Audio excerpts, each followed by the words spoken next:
Hi hello నమస్తే welcome to క్యూనిస్ Siddagoni Sudarshan. మొత్తం మీద ఇక్కడ బీసీలకు సంబంధించి ప్రత్యేకంగా ప్రభుత్వం ఒక రకంగా కుట్రపూరితంగా చేస్తుందా, లేకపోతే నిజంగా ఎటువంటి పరిణామాలు జరుగుతున్నాయనేటువంటి అనుమానం కలుగుతూ ఉంది.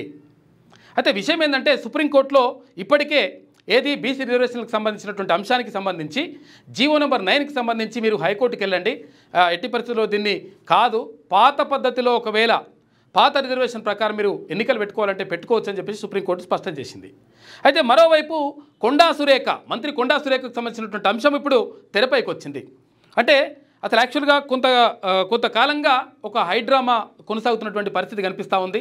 అంటే ఏంటంటే ఇక్కడ కొండా సురేఖకు సంబంధించి ఓఎస్డి ఎవరైతే సుమంత్ ఉన్నాడో సుమంత్ని తీసేసి సుమంత్కు గన్ను ఇచ్చేసి గన్ను కాల్చమని చెప్పిండ్రు, తర్వాత ఇట్లా అని చెప్పేసి ఆయన మీద ఆరోపణలు వచ్చినటువంటి నేపథ్యంలో అక్కడ పోలీసులు దర్యాప్తు కొనసాగుతూ ఉంది.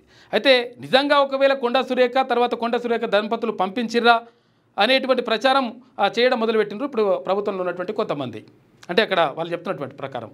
అయితే అటువంటిది ఏం జరగలేదు, కావాలని చెప్పేసి ఇట్లా మా మీద బురద జల్లేటువంటి ప్రయత్నం చేస్తూ ఉన్నారు, బీసీలు అయినందుకే ఇట్లా చేస్తున్నారు అనేటువంటి మాటలు కూడా కొండా సురేఖ కుమార్తె సుష్మిత చెప్పినటువంటి మాట. అయితే ఈ నేపథ్యంలో మొత్తం మీద కొండా సురేఖను తప్పిస్తుండ్రా మంత్రి పదవి నుంచి అనేటువంటి చర్చ కూడా జరుగుతూ ఉంది. అయితే ఎందుకు మరి అట్లా దీనికి సంబంధించినటువంటి ఆధారాలు ఏమన్నా ఉన్నాయా అంటే ఇప్పటికే ఇక్కడ మేడారం జాతరకు సంబంధించి సమ్మక్క సారక్క జాతరకు సంబంధించినటువంటి అంశంలో దేవాదాయ శాఖ మంత్రి ఎవరున్నారు? కొండా సురేఖ. అంటే గుళ్ళు గోపురాలు తర్వాత ఏమైనా జాతరలు ఆధ్యాత్మిక కార్యక్రమాలు ఏమైనా జరిగితే మంత్రి కొండా సురేఖ చూసుకోవాలి, ఎందుకంటే దేవాదాయ శాఖ మంత్రి కాబట్టి. కానీ నిన్నటికి నిన్న మంత్రి దేవాదాయ శాఖ మంత్రిగా ఉన్నటువంటి కొండా సురేఖకు సంబంధించినటువంటి అంశాన్ని, అంటే ఇక్కడ మేడారం జాతరకు సంబంధించినటువంటి విషయాలని మొత్తం కూడా R&B శాఖ, R&B అంటే ఏంటిది? రోడ్లు భవనాలు, రోడ్ అండ్ బిల్డింగ్స్. అంటే ఎవరిది ఆ శాఖ? మంత్రి కోమటిరెడ్డి వెంకటరెడ్డిది. కోమటిరెడ్డి వెంకటరెడ్డి శాఖకు బదిలీ చేస్తూ ఆ కార్యక్రమాలన్నీ కూడా మొత్తం కూడా కోమటిరెడ్డి వెంకటరెడ్డికి సంబంధించినటువంటి శాఖనే చూసుకోవాలని ఉత్తర్వులు జారీ చేసిండ్రు. ఆ తర్వాత నిన్న నైట్ ఏది సుమంత్కు సంబంధించి ఎవరైతే కొండా సురేఖ దగ్గర ఓఎస్డీగా పనిచేస్తున్నాడో సుమంత్ని అరెస్ట్ చేస్తామంటూ రాత్రి పోలీసులు రావడం, ఆ తర్వాత కొండా సురేఖ కుమార్తె ఎవరు సుష్మిత వాళ్ళని అడ్డుకోవడం, ఎట్లా వస్తారు మీరు, మీ దగ్గర వారెంట్ ఉందా, అసలు పరిస్థితి ఏంది, ఇష్టం వచ్చినట్టుగా మీరు కావాలని చేస్తున్నటువంటి మాటలు మాట్లాడడం, మొత్తం మీద ఇది ఒక రకంగా చర్చ జరుగుతూ ఉంది. ఈ నేపథ్యంలో కొండా సురేఖ దగ్గర ఉన్నటువంటి ఫైల్స్ ఏవైతే ఇక్కడ దేవాదాయ శాఖకు అటవీ శాఖకు సంబంధించినటువంటి ఫైల్స్ను మొత్తం కూడా ప్రభుత్వం స్వాధీనం చేసుకుంటున్నట్టుగా తెలుస్తూ ఉంది, అంటే తెప్పించుకుంటున్నట్టుగా తెలుస్తూ ఉంది. అంటే ఒక రకంగా కొండా సురేఖను తప్పించేటువంటి పరిస్థితులు కనిపిస్తున్నాయనేటువంటి వార్త వినిపిస్తూ ఉంది. మరి కొండా సురేఖను ఎందుకు తప్పిస్తున్నారు, ఏం కథ అంటే ఇక్కడ ఏది గతంలో ఇక్కడ కొండా సురేఖ పైన తర్వాత ఇక్కడ మంత్రి సీతక్క పైన ఇద్దరిపైన అజమాయిషీ చేస్తూ ఉన్నాడు పొంగులేటి శ్రీనివాసరెడ్డి మంత్రి అని చెప్పేసి ఆరోపణలు ఉన్నాయి. అయితే పొంగులేటి శ్రీనివాసరెడ్డికి మాకు అటువంటి గొడవ ఏం లేదని చెప్పేసి పొంగులేటి శ్రీనివాసరెడ్డి చెప్పినప్పటికీ, వీళ్ళు కూడా బయటకు చెప్పినప్పటికీ అక్కడ ఏఐసీసీకి కానీ తర్వాత ఇక్కడ కాంగ్రెస్ పార్టీలో కానీ ఇక్కడ ముఖ్యమంత్రికి కానీ ఈ విషయం పైన ఒక డిస్కషన్ జరిగినట్టుగా తెలుస్తూ ఉంది. అయితే పొంగులేటి శ్రీనివాసరెడ్డి మంత్రి పొంగులేటి శ్రీనివాసరెడ్డి తర్వాత ప్రభుత్వ సలహాదారుగా ఉన్నటువంటి వేం నరేందర్ రెడ్డి వీళ్ళిద్దరు కలిసి ఇక్కడ కొండా సురేఖ చేస్తున్నటువంటి ఏదైతే నియోజకవర్గం ఉందో వరంగల్ ఉమ్మడి జిల్లాకు సంబంధించి తర్వాత ఆమె శాఖలో వేలుపెట్టేటువంటి ప్రయత్నం చేస్తూ ఉన్నారు. కాబట్టి ఎట్టి పరిస్థితుల్లో కరెక్ట్ కాదనేటువంటి వాదనలు వినిపిస్తూ ఉన్నాయి. ఈ నేపథ్యంలో అక్కడ దేవాదాయ శాఖకు సంబంధించి అక్కడ తప్పించేసిండ్రు, ఏది ఆ ఫైల్ తీసుకుపోయి కోమటిరెడ్డి వెంకటరెడ్డి శాఖకు అప్పచెప్పేసారు. ఆ తర్వాత ఇక్కడ సుమంత్ని దానికి సంబంధించి కేసును అరెస్ట్ చేయడం, అరెస్టులో భాగంగా అక్కడ ఏదో జరుగుతూ ఉంది. దీంతోపాటు ఇక్కడ ఉన్నటువంటి ఫైల్స్ అన్నింటిని కూడా ప్రభుత్వం స్వాధీనం చేసుకునేటువంటి ప్రయత్నం చేస్తూ ఉంది. ఒక రకంగా కొండా సురేఖని మంత్రి పదవి నుంచి తప్పించేటువంటి కుట్ర జరుగుతుందనేటువంటి వార్తలు కూడా వినిపిస్తూ ఉన్నాయి. ఈ నేపథ్యంలో బీసీ మంత్రిగా మంత్రులు ఎవరెవరు ఉన్నారు? ఇప్పుడు గతంలో 2 మంత్రులు ఉండే, మొత్తం మీద టోటల్గా 2 ఉంటే మళ్ళీ ఇప్పుడు మొన్న ఒక ఆయనకి ఇచ్చిండ్రు. 2 మంత్రులు ఎవరు? ఎవరు? పొన్నం ప్రభాకర్ గౌడ్, ఆ తర్వాత కొండా సురేఖ, ఆ తర్వాత మొన్న వాకిటి శ్రీహరి ముదిరాజ్కి పదవి ఇచ్చిండ్రు. అయితే ఈ పదవులన్నీ కూడా నిజంగా కూడా మంత్రి పదవులు అద్భుతమైనటువంటి బాగా ఆదాయం ఉన్నాయో, లేకపోతే బాగా అభివృద్ధి చేసేటియో, లేకపోతే ప్రజల జీవితాలను మార్చేటియో ఏం కాదు లెక్క. అక్కడ ఏంది పొన్నం ప్రభాకర్కి ఇచ్చింది ఆర్టీసీకి సంబంధించి, అంటే రోడ్డు రవాణా వీటికి సంబంధించి ఆర్టీసీకి సంబంధించి, తర్వాత ఇంకొకటి ఏంది బీసీ సంక్షేమం. ఆ తర్వాత ఇప్పుడు కొండా సురేఖకి ఇచ్చినటువంటి శాఖలు ఏంటి? అటవీ శాఖ, ఆ తర్వాత దేవాదాయ శాఖ. ఇప్పుడు వాకిటి శ్రీహరికి అంటే మొత్తం మీద ఒక అప్రాధాన్యమైనటువంటి శాఖల్లో ఇక్కడ బీసీలకు కేటాయించడం, ఆ తర్వాత ఉన్న శాఖలు కూడా ఉడవీకేటువంటి ప్రయత్నం చేస్తూ ఉంది ప్రభుత్వం అనేటువంటి ఆరోపణలు వినిపిస్తూ ఉన్నాయి.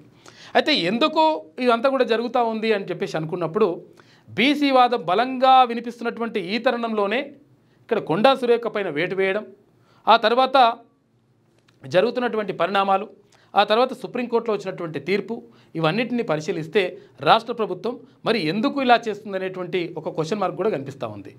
అయితే మరి ఒకవేళ కొండా సురేఖని తప్పిస్తే, మంత్రి పదవి నుంచి కొండా సురేఖని తప్పిస్తే ఆ స్థానంలో ఎవరిని పెడతారు అనే చర్చ జరిగినప్పుడు అక్కడ ఆది శ్రీనివాస్ అంటే ఇప్పుడు ప్రభుత్వ విప్పుగా ఉన్నటువంటి ఆది శ్రీనివాస్ని ఏది మంత్రి పదవిలో కొనసాగించాలి. ఎందుకంటే కొండా సురేఖ సామాజిక వర్గం పద్మశాలి, కొండా సురేఖ భర్త ఎవరు కొండా మురళి సామాజిక వర్గం మున్నూరు కాపు. అయితే మున్నూరు కాపు సామాజిక వర్గానికి చెందినటువంటి ఆది శ్రీనివాస్ని, వేములవాడ ఎమ్మెల్యేగా ఉన్నటువంటి ఆది శ్రీనివాస్ని పెట్టడం ద్వారా ఇక్కడ బీసీకే మళ్ళీ ఇంకొకరికి అవకాశం ఇస్తున్నట్టుగా వార్తలు వస్తూ ఉన్నాయి. ఒకవేళ ఆది శ్రీనివాస్కి ఇస్తే అట్లా మున్నూరు కాపు సామాజిక వర్గానికి, ఒకవేళ ఈ ఆది శ్రీనివాస్ కాకుండా విజయశాంతి పేరును కూడా తెరపైకి తీసుకొస్తూ ఉన్నారు. అంటే ఒక మహిళ బీసీ మహిళకు మంత్రి పదవి తీసేస్తే తర్వాత ఆ బీసీ మహిళతోనే రీప్లేస్ చేయాలనేటువంటి ఆలోచన కూడా ఉన్నట్టుగా వార్తలు వస్తూ ఉన్నాయి. ఈ నేపథ్యంలో ఒకవేళ విజయశాంతికి కనుక ఒకవేళ అది కొండా సురేఖ మంత్రి పదవిని ఆమెకి ఇస్తే విజయశాంతి ముదిరాజు సామాజిక వర్గానికి చెందినటువంటి వ్యక్తి. అయితే ముదిరాజులు ఇప్పటికే అక్కడ ఎవరు వాకిటి శ్రీహరి ముదిరాజు ఉన్నాడు. తర్వాత మరి ఇప్పుడు నిజంగా ఈమెకు మహిళను తీస్తే ఈ మహిళకి ఇస్తారా లేదంటే ఆది శ్రీనివాస్కి ఇస్తారా అనేటువంటి చర్చ కూడా జరుగుతూ ఉంది. ఏది ఏమైనప్పటికీ బీసీలను టార్గెట్ చేస్తున్నటువంటి పరిస్థితి కనిపిస్తుంది అని చెప్పేసి నిన్ననే ఎవరు కొండా సురేఖ కుమార్తె సుష్మిత ఆరోపిస్తూ ఉంది. అంటే ఇక్కడ ముఖ్యమంత్రి రేవంత్ రెడ్డి, ఇటు పొంగులేటి శ్రీనివాసరెడ్డి, ఇటు ఉత్తమ్ కుమార్ రెడ్డి, ఇటు ఎవరు వేం నరేందర్ రెడ్డి, వీళ్ళందరూ కలిసి కావాలని చెప్పేసి కుట్రపూరితంగా ఇదంతా కూడా చేస్తున్నారనేటువంటి ఆరోపణ కూడా చేసింది సుష్మిత. అయితే ఈ నేపథ్యంలో మొత్తం మీద కొండా సురేఖని అవుట్ అంటే కొండా సురేఖను మంత్రి పదవి నుంచి తీసేస్తున్నారనేటువంటి వార్తలు వస్తూ ఉన్నాయి. ఏది ఏమైనప్పటికీ బీసీలకు సంబంధించిన అంశం పైన మొత్తం కూడా ఒక చర్చ జరుగుతూ ఉంది. బీసీ మంత్రులు ఇద్దరే ఉంటే, ఇప్పుడు ముగ్గురు ఉంటే అందులో ఒకరిని తీసేసి అంటే రకరకాలుగా మేము చెప్పినట్టు వినాలే, వినకపోతే వాళ్ళని కూడా ఖతం చేస్తాము అనేటువంటి పరిస్థితి కనిపిస్తుంది అనేటువంటి చర్చ కూడా రాష్ట్ర వ్యాప్తంగా జరుగుతూ ఉంది. కాబట్టి మరి కొండా సురేఖకు సంబంధించినటువంటి అంశంలో చూసుకున్నప్పుడు మనం కొన్ని విషయాలు మనం పరిశీలిస్తే వాటికి అర్థమవుతుంది. కొండా సురేఖ మంత్రి పదవి అవుట్, ఒకవేళ అవుట్ అయితే ఏంది పరిస్థితి ఏంది? ఆది శ్రీనివాస్ ఇన్నని చెప్పేసి అంటున్నారు. ఆది శ్రీనివాస్ ఎవరు? ఇక్కడ కొండా సురేఖ సామాజిక వర్గం ఏది పద్మశాలి, ఆమె లవ్ మ్యారేజ్ చేసుకున్నది ఎవరిని? కొండా మురళి. ఆయన కొండా మురళి సామాజిక వర్గం ఏంది? ఆయనది మున్నూరు కాపు సామాజిక వర్గం. కాబట్టి మున్నూరు కాపు సామాజిక వర్గానికి చెందినటువంటి ఆది శ్రీనివాస్కి ఇస్తారనేటువంటి చర్చ కూడా జరుగుతూ ఉంది. ఇక తర్వాత రెడ్డి వర్సెస్ బీసీగా మొత్తం కూడా ఇక్కడ రాష్ట్రంలో ఒక చర్చ మొత్తం జరుగుతూ ఉంది. ఎట్లా రెడ్డి వర్సెస్ బీసీ అంటే ఇక్కడ పొంగులేటి శ్రీనివాసరెడ్డి ఇష్యూ వచ్చింది గతంలో. ఏది ఇక్కడ మంత్రుల పైన ఉమ్మడి వరంగల్ జిల్లాలో ఉన్నటువంటి ఇద్దరు మంత్రులు ఎవరైతే ఉంటారో ఇక్కడ సీతక్క కానీ తర్వాత కొండా సురేఖ కానీ వీళ్ళపైన అజమాయిషీ చేస్తున్నటువంటి ఆరోపణలు ఉన్నాయి.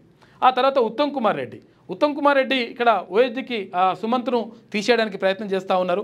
ఎవరు? కొండా సురేఖ సుమంత్ ఓఎస్డీని అని వార్తలు వస్తున్నాయి. తర్వాత రేవంత్ రెడ్డి కూడా దీనికి సపోర్ట్ చేస్తున్నటువంటి వాదనలు కూడా వినిపిస్తూ ఉన్నాయి. కాబట్టి ఇక్కడ బీసీ వర్సెస్ రెడ్డిగా నడుస్తూ ఉంది. తర్వాత టార్గెట్ బీసీ అవుతుందా? ఎందుకంటే బీసీని టార్గెట్ చేసేటువంటి ప్రయత్నం అంటే ఎవరైతే బీసీలు కొంతవరకు ఎక్కువ మాట్లాడినా లేకపోతే కొంచెం గట్టిగా మాట్లాడినా కానీ వాళ్ళని తీసేసే పరిస్థితి ఉంటుందా అనేది కూడా చర్చ జరుగుతుంది. ఇక విజయశాంతితో రీప్లేస్ చేస్తారా అంటే ఇక్కడ మహిళను తీస్తున్నారు కాబట్టి, కొండా సురేఖ మహిళను తీస్తున్నారు కాబట్టి ఆ మహిళ ప్లేస్లో ఇంకొక మహిళకు అవకాశం ఇస్తారా? అందులో ఇది విజయశాంతి, అందుకనే ఈమెకు ఎమ్మెల్సీ పదవి ఇచ్చిండ్రా? ఆ తర్వాత ముదిరాజ్ సామాజిక వర్గానికి చెందినటువంటి విజయశాంతికి ఇక్కడ మంత్రి పదవి దక్కుతుందా అనేటువంటి చర్చ కూడా జరుగుతూ ఉంది రాష్ట్ర వ్యాప్తంగా. ఇక జూబ్లీహిల్స్ ఎన్నిక ఎఫెక్ట్ ఏమైనా పడుతుంది. ఇక జూబ్లీహిల్స్ ఎన్నికకు సంబంధించి జూబ్లీహిల్స్లో 3 పార్టీలు ఇప్పటికే అభ్యర్థులను ప్రకటించినాయి. ఏది భారతీయ జనతా పార్టీ కూడా నిన్న దీపక్ రెడ్డిని ప్రకటించింది. ఆ తర్వాత బీఆర్ఎస్ పార్టీ మాగంటి గోపీనాథ్ భార్య సతీమైనటువంటి సునీతను ప్రకటించారు. ఆ తర్వాత ఇప్పుడు కాంగ్రెస్ పార్టీ నుంచి బీసీ సామాజిక వర్గానికి చెందినటువంటి నవీన్ యాదవ్ పేరును ప్రకటించేసిండ్రు. అయితే ఈ నేపథ్యంలో నిజంగా మరి ఇప్పుడు జూబ్లీహిల్స్లో ఒకవేళ ఇక్కడ కొండా సురేఖని కనుక మంత్రి పదవి నుంచి తీసేస్తే జూబ్లీహిల్స్లో కూడా ఏమైనా ఎఫెక్ట్ పడుతుందా? అక్కడ కూడా ఎందుకంటే బీసీ సామాజిక వర్గమే ఓట్లే ఎక్కువగా ఉన్నాయి. అటు 4 లక్షల ఓట్లు ఉంటే 3,98,982 ఓట్లు ఉంటే అక్కడ 2 లక్షలకు పైగా ఓట్లు బీసీలే ఉన్నాయి.